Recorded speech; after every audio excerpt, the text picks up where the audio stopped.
नमस्कार, खबरें दनादन देख रहे हैं आप सभी। आपके साथ मैं हूं जीनत सिद्दीकी। चलिए तमाम खबरों को देखते हैं फटाफट अंदाज में। आजमगढ़ मंडल की समीक्षा बैठक के दौरान सीएम योगी ने कहा है कि वर्दी के नाम पर कलंक बन चुके पुलिसकर्मियों के लिए विभाग में कोई जगह नहीं है। जिन पुलिसकर्मियों की अपराधियों से सांठगांठ है उन्हें बाहर का रास्ता दिखाया जाएगा। महिलाओं और मासूम बच्चियों से दुष्कर्म की घटनाओं को कड़ाई से रोकने का निर्देश देते हुए मुख्यमंत्री ने कहा है कि रेंज स्तर पर टॉप 10 अपराधियों की सूची बनाकर उनके खिलाफ कड़ी कार्रवाई की जाए। आम चुनाव के बाद अब सूबे में 12 सीटों पर होने वाले उपचुनावों की तैयारियों में बीजेपी जुट गई है। इस चुनाव की तैयारियों को लेकर महेंद्र नाथ पांडे की अध्यक्षता में लखनऊ में एक बैठक हुई। इस बैठक में मुख्यमंत्री योगी आदित्यनाथ, सुरेश राणा, स्वतंत्र देव सिंह, रमापति शास्त्री, ब्रजेश पाठक और श्रीकांत शर्मा ने हिस्सा लिया। लोकसभा चुनावों के बाद बीएसपी अध्यक्ष मायावती ने पार्टी के ढांचे में बड़ा बदलाव किया। मायावती ने अपने भाई आनंद कुमार को एक बार फिर से पार्टी का राष्ट्रीय उपाध्यक्ष बनाया है। इस दौरान पार्टी ने मायावती के भतीजे आकाश आनंद को भी बड़ी जिम्मेदारी दी है। मायावती राष्ट्रीय कोऑर्डिनेटर के तौर पर आकाश आनंद को बड़ी भूमिका में ले आई हैं। मायावती ने इस बैठक के दौरान अखिलेश यादव पर जोरदार हमला बोला। सूत्रों के हवाले से खबर है कि मायावती ने कहा कि अखिलेश सरकार के दौरान गैर यादवों के साथ भेदभाव हुआ। अमेठी दौरे के दूसरे दिन केंद्रीय मंत्री स्मृति ईरानी ने विकास योजनाओं को लेकर कलेक्ट्रेट सभागार में अधिकारियों के साथ समीक्षा बैठक की। बैठक के बाद स्मृति ईरानी ने दिव्यांग लाभार्थियों को ट्राईसाइकिल दी और 11 नवजात शिशुओं को अन्नप्राशन कराने के साथ ही 25 महिलाओं की गोद भराई की रस्म भी अदा की। श्यामा प्रसाद मुखर्जी की पुण्यतिथि के मौके पर कैलाश विजयवर्गीय का बड़ा बयान आया है। कश्मीर से हटाई जाएगी धारा 370। मुखर्जी अपने जीवनकाल में धारा 370 हटाने का कर रहे थे प्रयास। मिर्जापुर में केंद्रीय मंत्री महेंद्र नाथ पांडे ने बिहार में हो रही चमकी बुखार से मौत पर सरकार का बचाव किया। उन्होंने कहा कि बिहार सरकार बीमारी को लेकर गंभीर है। लखनऊ मेट्रो रेल कॉरपोरेशन को बड़ा झटका लगा है। मेट्रोमैन श्रीधरन ने इस्तीफा दे दिया है। इसके पीछे की वजह स्वास्थ्य कारणों को माना जा रहा है। एलएमआरसी ने इस्तीफे को शासन को भेजकर अवगत करा दिया। मेट्रोमैन लखनऊ मेट्रो प्रोजेक्ट से शुरुआती दौर से जुड़े हुए हैं। उन्होंने 23 किलोमीटर रूट को खड़ा करने में अहम रोल निभाया। उन्नाव के बांगरमऊ क्षेत्र में आयोजित ईद मिलन समारोह और विशाल कवि सम्मेलन के मौके पर प्रदेश सरकार में राज्य मंत्री मोहसिन रजा ने शिरकत की। मोहसिन रजा ने जरूरतमंद बच्चों को स्कूल किट और महिलाओं को वस्त्र भेंट कर सम्मानित किया। लखनऊ में खरीदारों से फ्रॉड करने वाले बिल्डर आशीष पर 80 से ज्यादा एफआईआर दर्ज हुई हैं। इन शिकायतों के आधार पर पुलिस गैंगस्टर एक्ट लगाने की तैयारी में जुटी हुई है।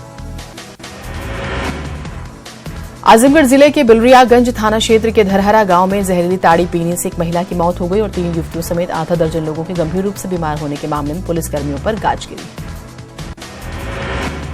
सीएम योगी की समीक्षा बैठक के बाद बाहर निकले वाराणसी जोन के एडीजी ब्रजभूषण ने बताया कि इस मामले में हल्का इंचार्ज और बीट कांस्टेबल को सस्पेंड कर दिया गया। प्रयागराज के सोराव थाना क्षेत्र के फाफामऊ इलाके में घर जाते समय जिला कचहरी में प्रैक्टिस करने वाले अधिवक्ता सुशील पटेल को अज्ञात बाइक सवार बदमाश गोली मारकर फरार हो गए। अधिवक्ता को स्थानीय लोगों की मदद से तुरंत एसआरएन अस्पताल भेजा गया। फतेहपुर पुलिस ने गौती गांव में हुई एक युवक की हत्या के मामले का खुलासा किया। युवक की हत्या उसी के दोस्त ने शराब पिलाने के बाद चाकू से गोदकर की थी। बरेली में शादी समारोह में युवक की गोली मारकर हत्या से हड़कंप मच गया। हर्ष फायरिंग के दौरान दूल्हे के मामा पर गोली लगने का आरोप है। गोली मारने का वारदात के बाद से आरोपी मौके से फरार है। सिद्धार्थनगर जिला जेल में आजीवन कारावास की सजा काट रहे आरोपी की इलाज के दौरान मौत हो गई। 2007 में आरोपी ने हत्या की वारदात को अंजाम दिया था।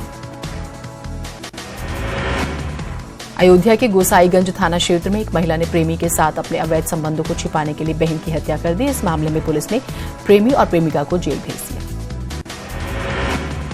सुल्तानपुर में बच्चों के विवाद में एक दुकानदार की कैंची से गोदकर बेरहमी से हत्या कर दी गई। फिलहाल पुलिस ने आरोपी आरोपी को पकड़ लिया है। बांदा में मामूली विवाद में बड़े भाई ने शराब के नशे में अपने छोटे भाई को गोली मार दी। परिजनों ने आनंद फानन में युवक को अस्पताल में भर्ती कराया। गंभीर है, उसे कानपुर रेफर किया गया।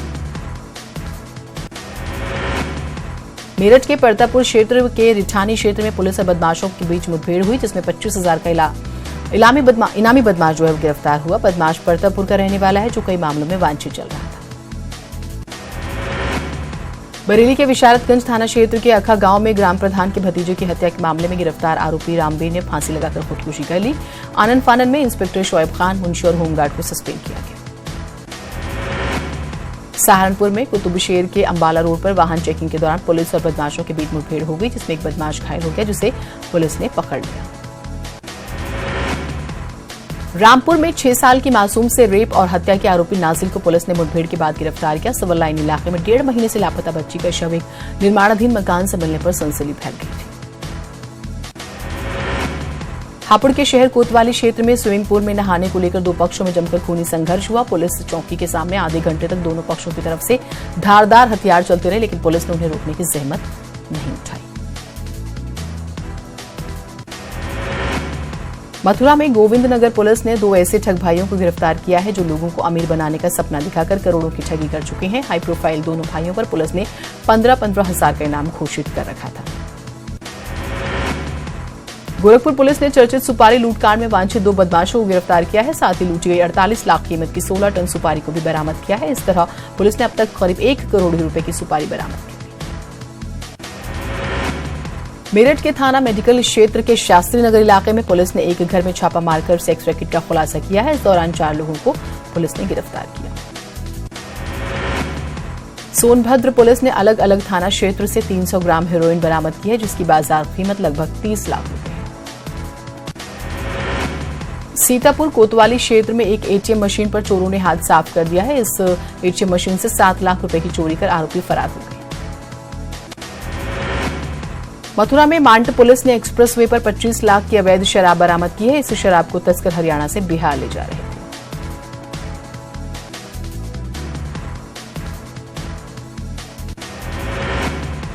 गोरखपुर पुलिस ने गैंग सरहना मेराज अहमद समेत 3 बदमाशों को गिरफ्तार किया है। पुलिस ने बदमाशों के पास से मोहर समेत कई विभागों के फर्जी नियुक्ति पत्र और फॉर्म भी बरामद किए। ये बदमाश खुद को पुलिस बताकर लोगों से वसूली किया करते थे।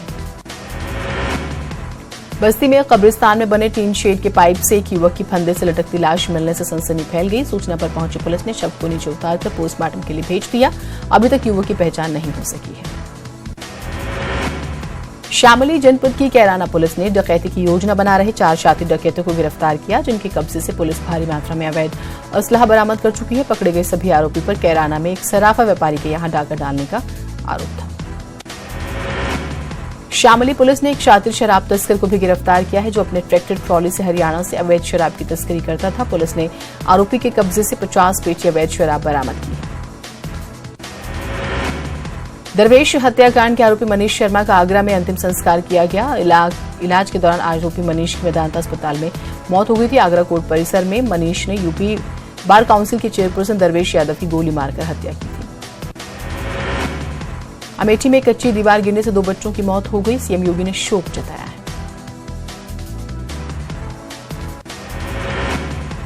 हादसा मुंशीगंज थाना क्षेत्र के सरायखेमा गांव में हुआ, जहां पर घर के बाहर खेल रहे 3 बच्चे बारिश की वजह से दीवार गिरने की चपेट में आ गए।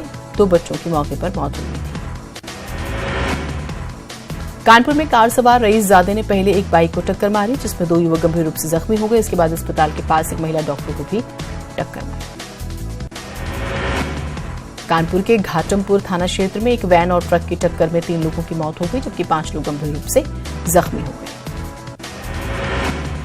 मुरादाबाद के कटघर थाना क्षेत्र में तेज रफ्तार रोडवेज बस ने टेम्पो को सीधी टक्कर मार दी। इस हादसे में 3 लोगों की मौत हो गई। एक व्यक्ति घायल हो गया, जिसकी हालत नाजुक है। बहराइच के वशीरगंज मोहल्ले में पुराने मकान की छत पर 5 बच्चे खेल रहे थे, तभी अचानक छत भरभराकर ढह गई, जिसमें 5 बच्चे जख्मी हो गए। मथुरा में एक युवक ने यमुना नदी में कूदकर जान दे दी, जिससे परिवार में मातम है। पुलिस और गोताखोरों ने कड़ी मशक्कत के बाद युवक की लाश को बाहर निकाला। कासगंज शहर में एक बार फिर से विद्युत विभाग की बड़ी लापरवाही सामने आई। जर्जर एचटी लाइन का विद्युत तार एलटी लाइन पर गिर जाने से घरों में एचटी लाइन का करंट पहुंच गया। मेरठ में देर रात एक रद्दी का गोदाम भीषण आग लगने से चल गया। देखते ही देखते आग ने विकराल रूप ले लिया था, काफी नुकसान। बिजनौर में एक पति ने अपनी बीवी की न सिर्फ पिटाई की, बल्कि बीवी की गोद से नवजात को छीनकर उसे 3 लाख रुपए में बेच दिया। करीब 1 साल पहले युवती की शादी हुई थी और करीब 4 महीने पहले युवती ने एक बच्चे को जन्म दिया। बच्चे के जन्म के बाद से ही पति पत्नी में मनमुटाव रहने लगा और वो अपने मायके आ गई। किश्तों पर प्लॉट बेचने के नाम पर 4000 से ज्यादा लोगों को ठग चुके आशीष श्रीवास्तव पर लखनऊ की गोमती नगर पुलिस ने कार्रवाई शुरू कर दी। सिर्फ गोमती नगर थाने में उस पर 81 एफआईआर दर्ज है। अलीगढ़ के थाना कुआरशी इलाके में रेपिस्ट के खिलाफ लोगों ने प्रदर्शन किया और आरोपी को फांसी की सजा देने की मांग की। फिरोजाबाद के खैरगढ़ थाना क्षेत्र में एक महिला ने दबंगों के खिलाफ शिकायत की है। महिला का आरोप है कि दबंग शौचालय नहीं बनाने दे रहे। कासगंज में लेखपालों के लिए लैपटॉप वितरण कार्यक्रम का आयोजन किया गया। इस दौरान 139 लेखपालों को लैपटॉप बांटे गए। सिद्धार्थनगर में डॉक्टर श्यामा प्रसाद मुखर्जी की पुण्यतिथि पर भावभीनी श्रद्धांजलि दी गई। इस मौके पर सांसद जगदम्बिका पाल और विधायक समेत कई नेता शामिल हुए। प्रयागराज के सरदार पटेल सेवा संस्थान में 2 दिवसीय चिंतन शिविर का समापन हो गया। इस कार्यक्रम में हजारों की संख्या में लोगों ने हिस्सा लिया। ललितपुर के पुलिस अधीक्षक एमएम बेग ने जिले में महिला अपराध रोकने के उद्देश्य से शक्ति मोबाइल टीम का गठन किया। इस टीम में पूरी तरह से ट्रेंड महिला इंस्पेक्टर और तेज तर्रार युवा महिला कांस्टेबलों को तैनात किया गया है। जालौन के कोंच कोतवाली इलाके में किन्नर समुदाय के 2 पक्षों ने 3 गरीब बेटियों का विवाह कराकर अच्छा संदेश दिया। हरदोई में अतिक्रमण अभियान के विरोध में पटरी दुकानदार और ठेले वालों ने नगर पालिका अध्यक्ष के घर का घेराव किया। काफी देर तक घेराव के बाद मौके पर पहुंची पुलिस और नगर पालिका अध्यक्ष के आश्वासन के बाद दुकानदारों ने घेराव खत्म किया। रविवार को अचानक कुशीनगर पहुंचे संसदीय कार्य और नगर विकास मंत्री सुरेश खन्ना ने नगर विकास विभाग की बैठक बुलाई। बैठक में मंत्री ने जल संचय के मुद्दे पर अधिकारियों को निर्देश दिए। औरैया में जिला पूर्ति कार्यालय में एसडीएम के फर्जी हस्ताक्षर कर केरोसिन का आवंटन डिपो को किया जा रहा था। एसडीएम सदर ने इस मामले पर जिलाधिकारियों के संज्ञान में लाकर दोषियों के खिलाफ सख्त कार्रवाई की बात कही। मूसलाधार बारिश से बलरामपुर में लोगों की मुसीबत बढ़ गई है। पहाड़ से आए सैलाब की वजह से कई गांव में पानी भर गया, जबकि कई जगहों पर सड़कें टूट गई। सुल्तानपुर में भीषण गर्मी के बीच रविवार को जोरदार बारिश होने से लोगों को गर्मी से राहत मिली। इस दौरान लोग बारिश का मजा लेते भी दिखाई दिए। अयोध्या में मानसून की पहली बारिश ने नगर निगम के दावों की धज्जियां उड़ा दी। इतना ही नहीं, बारिश ने नगर निगम की भ्रष्टाचार की भी पोल खोल दी। उत्तराखंड विधानसभा का सत्र शुरू हो रहा है। उससे पहले रविवार को देहरादून में कार्य मंत्रणा समिति की बैठक हुई। सरकार ने कहा कि इस बार ऐसे विधेयक नहीं है जिन्हें सदन के पटल पर रखा जाना है। मुख्यमंत्री विपक्ष की आपत्ति को बेवजह बता रहे हैं। सीएम का कहना है कि इस समय कई विधेयक पाइपलाइन में हैं, इसलिए सदन की अवधि को बढ़ाने की जरूरत नहीं है। भाजपा विधायक चैंपियन के निलंबन पर सीएम त्रिवेंद्र रावत ने कहा, ऐसे फैसले लेने में कष्ट होता है, लेकिन पार्टी के स्वास्थ्य के लिए ये बहुत जरूरी है। राष्ट्रीय सुरक्षा सलाहकार अजीत डोभाल रविवार को पूरे परिवार के साथ मसूरी के निजी दौरे पर पहुंचे, जहां मसूरी विधायक गणेश जोशी ने शॉल पहनाकर उनका स्वागत किया। श्रीनगर नगर पालिका चुनाव में कांग्रेस के अंदर सिर्फ फुटबॉल शुरू हो गई है। वार्ड संख्या 5 से खुद सभासद का चुनाव लड़ रहे कांग्रेस जिला महामंत्री गणपति भट्ट अचानक चुनावी मैदान से हट गए। बीजेपी ने ऋषिकेश में हुई बीजेपी कार्य समिति बैठक में अनुशासनहीनता पर पार्टी सदस्यों और माननीयों को एक सख्त संदेश देने की कोशिश की और बर्दाश्त न करने की बात कही। इस बैठक में बीजेपी प्रदेश अध्यक्ष अजय भट्ट का एक तरफा कार्रवाई न करने का बयान गले नहीं उतर रहा। न्यूज 18 के पत्रकार के साथ मारपीट वाले मामले में बोलते हुए अजय भट्ट ने कहा कि अभी विधायक की बात को भी सुना जाएगा। अल्मोड़ा दौरे पर आए यूथ कांग्रेस के कार्याध्यक्ष सुमित कुमार भुल्लर का कार्यकर्ताओं ने स्वागत किया। इसके बाद सुमित कुमार ने कार्यकर्ताओं के साथ बैठक कर आगामी चुनाव पर रणनीति बनाई। बीजेपी विधायक राजकुमार ठुकराल पर टोल प्लाजा में तोड़फोड़ करने के आरोप में एफआईआर दर्ज हुई है। कंपनी प्रबंधन की तहरीर के आधार पर पुलिस ने किच्छा कोतवाली में विधायक के खिलाफ आईपीसी की धारा 427 के तहत मुकदमा दर्ज किया है। आईटीबीपी की सर्च और रेस्क्यू टीम ने असंभव को संभव कर दिखाया। रेस्क्यू टीम ने नंदा देवी ईस्ट में लापता 7 पर्वतारोहियों के पार्थिव शरीर को लाने में सफलता पाई। 15 जून को नंदपुर चिल्किया में बड़ी नहर में अज्ञात महिला की पहचान दिल्ली निवासी अंकित शर्मा की पत्नी जन्नत निखत अंसारी के रूप में हुई। पुलिस इस मामले की जांच कर रही है।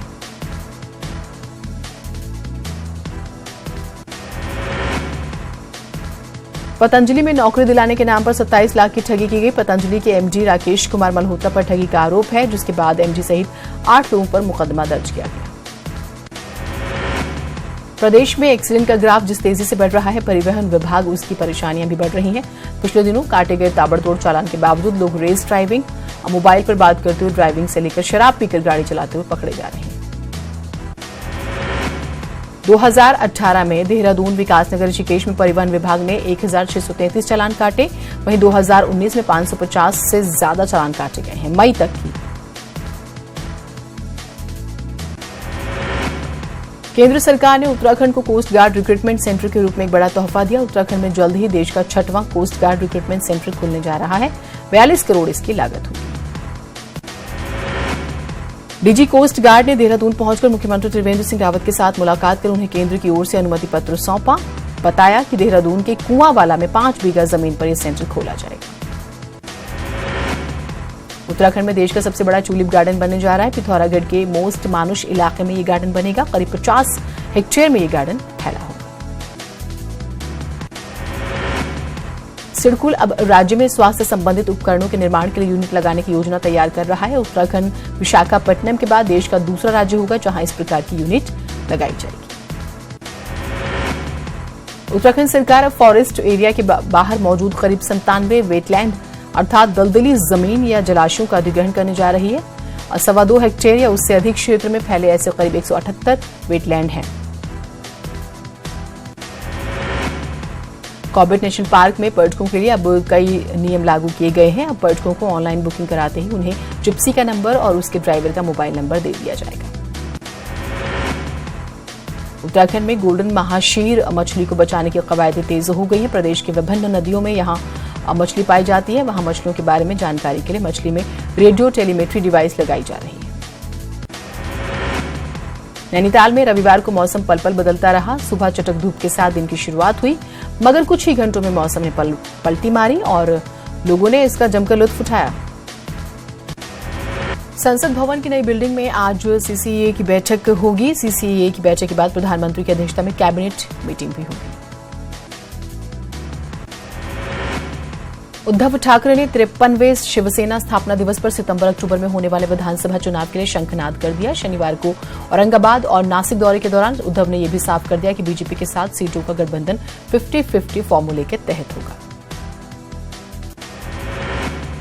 लोकसभा चुनाव में कांग्रेस पार्टी की करारी हार के बाद पूर्व विदेश मंत्री सलमान खुर्शीद ने बयान दिया। उन्होंने कहा कि लोकसभा चुनाव में प्रधानमंत्री मोदी की लोकप्रियता के सामने कोई खड़ा नहीं हो पाया।